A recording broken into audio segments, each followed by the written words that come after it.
ሰላም እንዴት ናችሁ? የስፔስስ ላይ እንደልባችን ለመጠቀም የስፔስስ ሜኑ ባር እና ቱል ባር አጠቃቀም ግልጽ በሆነ መንገድ አሳያችኋለሁ። እስከ ቪዲዮ መጨረሻ ድረስ አብራችሁን ቆዩ። እነዚህን አሁን የስፔስስ ሜኑ ባር ሲሆኑ ከስር ደግሞ ያሉት እነዚህ የስፔስስ ቱል ባር ይባላሉ ማለት ነው። ከስር ደግሞ ዳታ ቪው እና ቫራብል ቪው የሚል እናገኛለን። ቫራብል ቪው ማለት ስለምናስገባው ቫራብል የቫራብላችን ኢንፎርሜሽን የምናስገባበት ቦታ ሲሆን የቫራብላችን ስም፣ የቫራብላችን አይነት፣ ያስገባነው ቫራብል የዳታው ስፋት ምን ያህል እንደምናስገባ የምናስቀምጥበት፣ በዴሲማል ፖይንት የምንገልጸው ነገር ካለ ዴሲማል ፖይንት እናስቀምጣለን። በሁለት ወይም በሶስት ዴሲማል ፖይንት እያለን ማለት ነው። ሌብል ማለት ደግሞ ኔም የሚለው ላይ ሙሉን መጻፍ ካልቻልን አንዳንድ ረጃጅም ጽሁፎች በምናስገባበት ወቅት ኔም ላይ ጋፕ ስፔስ መስጠት ስለማንችል ግልጽ በሆነ መንገድ የምንጽፍበት ቦታ ሌብል ይባላል ማለት ነው። ቫልዩ ማለት ደግሞ ኮድ የሚደረጉ ቫራብሎች ካሉ ኮድ አድርገን የምናስገባበት ቦታ አለው ማለት ነው። ሚሲንግ ማለት የተወሰነ ዳታ ተሰጥቶን የተወሰነ ዳታ ከተከለከል የተከለከልነው ዳታ ኮድ አድርገን የምናስገባበት ቦታ ነው ማለት ነው። ኮልመን ማለት ደግሞ አውትፑታችን በሚወጣበት ወቅት እስከ ስንት ፊደል ድረስ ለይታ ይውጣላችሁ እያለን ነው። አላይንመንት ማለት ደግሞ ጽሁፋችን በአንድ ሳጥን ውስጥ በየትኛው በኩል ላድርግላችሁ እያለን ነው። ሌፍት ሳይድ አለ፣ ራይት ሳይድ አለ፣ ሴንተርም አለ። ለይታ የምንመርጥበት ቦታ ነው። ሜዠርመንት የሚለው ላይ የምናስገባው ቫራብል ምን አይነት እንደሆነ የምንመርጥበት ቦታ ነው። እነዚህ ኮለመን ሄዲንጎች በተመለከተ ሰፋ ያለ ማብራሪያ ከፈለጋችሁ እንዴት ዳታ እናስገባለን የሚል ቪዲዮ ከዚህ በፊት ሰርቼ ነበር። ሰፋ ያለ ማብራሪያ እዛ ላይ ሰጥቻለሁ። እዛ ላይ ማግኘት ትችላላችሁ። ዳታ ቪው ላይ ስንሄድ ደግሞ ሁሉንም ቫራብሎቻችን በተገቢው መንገድ አስገብተን ከጨረስን በኋላ እያንዳንዱ የሰበሰብነው ዳታ የምናስገባበት ቦታ ነው። እነዚህ የስፔስስ ሜኑ ባር እና ቱል ባሮች በተለያየ የኮምፒውተር ፊውቸር ላይ ስትጠቀሙ የምታውቋቸው ናቸው። ነገር ግን የስፔስስ ላይ የተለየ ነገር ካለ የስፔስስ ላይ እንዴት እንደምንጠቀማቸው አሁን አሳያችኋለሁ። በመጀመሪያ ፋይል የሚለውን ስንነካ ኒው የሚል እናገኛለን። ይህም የሚጠቅመን የሆነ ዳታ አስገብተን እየሰራን ከነበረ አዲስ ያልተሞላ ሺት ለማግኘት ስንፈልግ ይሄኛውን በመንካት በቀላሉ ማግኘት እንችላለን። ከዛ ደግሞ ከስር ኦፕን የሚል እናገኛለን። እዚህ ጋር ከዚህ በፊት የሰራነው አውትፑት መክፈት ከፈለግን አውትፑት የሚለውን በመንካት ያስቀመጥንበት ቦታ በመሄድ እንከፍታለን ማለት ነው። ሰርተን ያስቀመጥነው ዳታም ካለ መክፈት እንችላለን ማለት ነው። ዳታ የሚለውን በመንካት ያስቀመጥንበት ቦታ በመሄድ መክፈት እንችላለን። ሌሎችም ሲንታክስን መክፈት ከፈለግን እዚህ ላይ እንችላለን ማለት ነው። ከዛ ኢምፖርት ዳታ የሚል ነው የምናገኘው። እዚህ ጋር ከስፔስስ ውጪ የሰራነው ዳታ ካለ ዳታቤዝ ሊሆን ይችላል፣ ኤክሴል ላይ ሊሆን ይችላል፣ በሳስ በስታታ ሰብስበን ያስቀመጥነው ዳታ ካለ ስፔስስ ላይ እንደ አዲስ መጻፍ ሳይጠበቅብን በቀላሉ ኢምፖርት በማድረግ ስፔስስ ላይ መጠቀም የምንችልበት መንገድ ነው። ይሄ በጣም ስራ የሚያቀል መንገድ ነው። ሴቭ እና ሴቫስ የሚሉት እነዚህ እዚህ ጋር አልበሩም።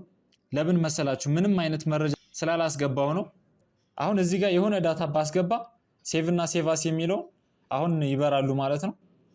ሴቭ እና ሴቫስ የሚለው አሁን በርተዋል።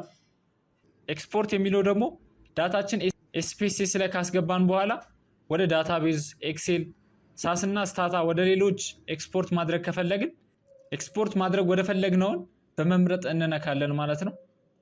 ሪኔም ማድረግ እንችላለን እዚህ ጋር የዳታችን ስም መቀየር ከፈለግን እና የስፔስስ ዳታ ፕሪንት አድርገን በወረቀት መያዝ ከፈለግን ፕሪንት አድርገን መያዝ እንችላለን። ይሄኛው ኦፕን ዳታ ዶክመንት ነች። ይሄኛው የሚጠቅመን ለአንድ ነገር ብቻ ነው። የስፔስስ ዳታ ለመክፈት ብቻ ነው የሚጠቅመን። ከዳታ ውጪ አውትፑትም ሌላ ነገር መክፈት ከፈለግን እዚህ ጋር መክፈት አንችልም። ፋይል የሚለውን በመንካት ነው መክፈት የምንችለው ማለት ነው። ይሄ ደግሞ እንደምታዩት ሴቭ ለማድረግ እየሰራን መሃል ላይ ያሻሻለው ነገር ካለ በቀላሉ ይሄኛውን በመንካት ሴቭ ማድረግ እንችላለን ማለት ነው። ይሄ ደግሞ የፕሪንት ምልክት ነች። ዳታችን ፕሪንት ማድረግ ከፈለግን በዚህኛው መንገድ ፕሪንት አድርገን በወረቀት መያዝ እንችላለን። ከላይ ሜኑ ባራችን ላይ ኤዲት ወደሚለው ስንሄድ አንዶና ሪዶ የሚል እናገኛለን። ወደፊትና ወደኋላ መመለስ ከፈለግን የምንጠቀማቸው ናቸው። ይሄኛው ቫራብላችን ኮፒ ማድረግ ከፈለግን ኮፒ ማድረግ የፈለግነውን ቫራብል ሄደን በመንካት ኮፒ ማድረግ እንችላለን። ፔስትም ለማድረግ ደግሞ ፔስት የምናደርግበት ቦታ በመምረጥ ፔስት ማድረግ እንችላለን። እና መሃል ላይ እየሰራን ያለነው የሆነ ቫራብል ማስገባት ከፈለግን ኢንሰርት ቫራብል የሚለውን በመንካት መሃል ላይ በፈለግነውበት ቦታ በመምረጥ ማስገባት እንችላለን። በነገራችን ላይ እነዚህ ቫራብሎች ሲሆኑ እነዚህ ደግሞ ኬዝ ይባላሉ። ይሄ ራሱን ችሎ አንድ ኬዝ ነው። ይሄኛውም አንድ ኬዝ ነው። እና ኬዝ ማስገባት ከፈለግን በቀላሉ ኢንሰርት ኬዝ የሚለውን በመንካት ማስገባት እንችላለን። ሌላኛው ደግሞ ጎቱ ኬዝ እና ጎቱ ቫራብል የሚለው ላይ በመሄድ ኬዛችንም ሆነ ቫራብላችን በመሄድ ብዙ የሰበሰብነው ኬዝም ሆነ ቫራብል ሲኖረን በቀላሉ በመሄድ የፈለግንበት ኬዝ ቁጥር በመጻፍ ጎ የምትለውን በመንካት በቀላሉ መሄድ እንችላለን። ቫራብላችንም ከፈለግን ቫራብል የሚለውን በመንካት የፈለግነው ቫራብል በመምረጥ ጎ የሚለውን በመንካት መሄድ እንችላለን። ኤስፒኤስኤስ ላይ መረጃ ሰብስበን ከጨረስን በኋላ የሰራነው መረጃ ለመተንተን በዋናነት የምንጠቀምበት አናላይዝ የሚለውን ነው።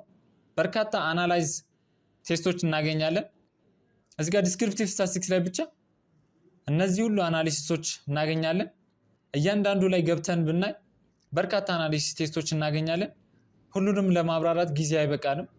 ነገር ግን እዚህ ውስጥ ካሉት አናሊሲሶች መካከል አብዛኞቹ አናላይዝ አድርገን ኢንተርፕሪት አድርገን የሰራናቸው ስላሉ ከ11 በላይ የኤስፒኤስኤስ ቪዲዮዎች እዚህ ዩቲዩብ ቻናል ላይ ማግኘት ትችላላችሁ።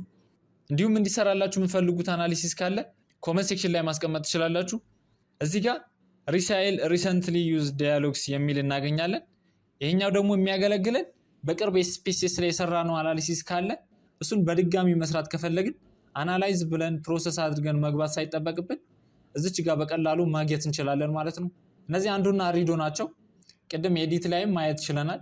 የሰራነው ላይ ወደፊት መሄድና ወደኋላ መመለስ ከፈለግን እችኛውን በመንካት ወደፊትም ወደኋላ መሄድ እንችላለን። ይሄኛው ጎቱ ኬዝ ነው። ቅድም ኤዲት ላይ ያየነው ነው። ይሄ ደግሞ ጎቱ ቫራብል ነው። ይሄ ደግሞ ቫራብል የሚለው ላይ ስንገባ ስለ ቫራብላችን ዝርዝር መረጃ የምናገኝበት ቦታ ነው። የቫራብሉ ስም፣ የቫራብሉ ሌብል፣ ታይፑ ምን አይነት እንደሆነ፣ ሚሲንግ ቫራብል ካለን ሜዠርመንቱ ምን አይነት እንደሆነ፣ ኮድ አድርገን ያስገባነው ቫራብል ካለ አንድ ምን ብለን ኮድ እንዳደረግን፣ ሁለት ምን ብለን ኮድ እንዳደረግን ዝርዝር መረጃ የምናገኝበት ቦታ ነው። እቺ ደግሞ ረንቱ ዲስክሪፕቲቭ ስታቲስቲክስ ነው የምትለው። ዲስክሪፕቲቭ ስታቲስቲክስ መስራት ከፈለግን ቫራብላችንን በመምረጥ በአንድ ክሊክ ይሰራልናል ማለት ነው። አናላይዝ ዲስክሪፕቲቭ ምናምን እያልን ፕሮሰስ ማድረግ ሳይጠበቅብን በቀላሉ ዲስክሪፕቲቭ ስታቲስቲክስን ማግኘት እንችላለን። እዚህ ጋር ይቺ የፋይንድ ምልክት ነች። ወርድም ላይ ኤክሴልም ዶክመንት ላይ ታውቁታላችሁ። የሆነ መፈለግ ያለብን ወርድም ካለ ለምሳሌ ሎው የሚለውን ማየት ከፈለኩኝ ሙሉ ጽሁፉን መጻፍ ሳይጠበቅብኝ እዚች ጋር ከጻፍኩኝ በኋላ ፋይንድ ኔክስት የሚለውን በመንካት ቫራብላችንን እንፈልጋለን ማለት ነው። ቀጣይም ካለ ፋይንድ ኔክስት እያልን በመቀጠል ማየት እንችላለን። ይሄኛው ደግሞ ስፕሊት ፋይል ነው የምትለው።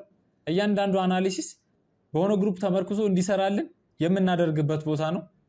ይሄም ደግሞ ሰሌክት ኬዝ ነች።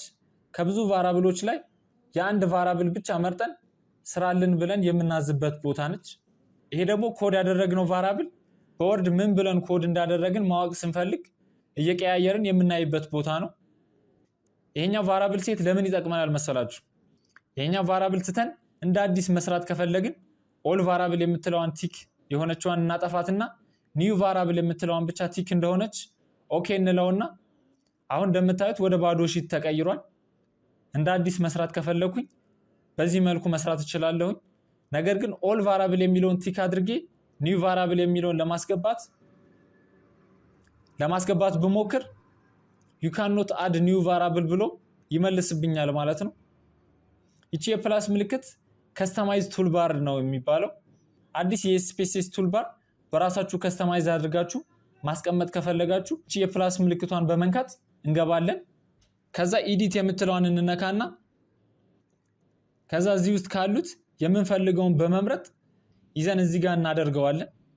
ከዛ ኮንቲኒዩ እንለውና በመጨረሻም ኦኬ እንለዋለን። ከዛ በመታዩት መልኩ ያስቀምጥልኛል ማለት ነው። የኤስፒኤስኤስ ሜኑ ባር እና ቱል ባር አጠቃቀም በተመለከተ ይህን ይመስላል ቆይታዬ። ቀጣይ በሌላ ጠቃሚ መረጃ እመለሳለሁ። ለቻናሉ አዲስ ከሆናችሁ ሰብስክራይብ በማድረግ ቤተሰብ ሁኑ። እንዲሁም የምለቃቸው ቪዲዮዎች የኖቲፊኬሽን ምልክት እንዲደርሳችሁ የደወል ምልክቷን መጫን እንዳትረሱ። ሀሳብ አስተያየት ካላችሁ ወይም እንድሰራላችሁ የምትፈልጉት ነገር ካለ ኮሜንት ሴክሽን ላይ አስቀምጡልኝ። ለሁላችሁም በፍጥነት የምመልስ ነው የሚሆነው። ስለተከታተላችሁኝ አመሰግናለሁ። መልካም ጊዜ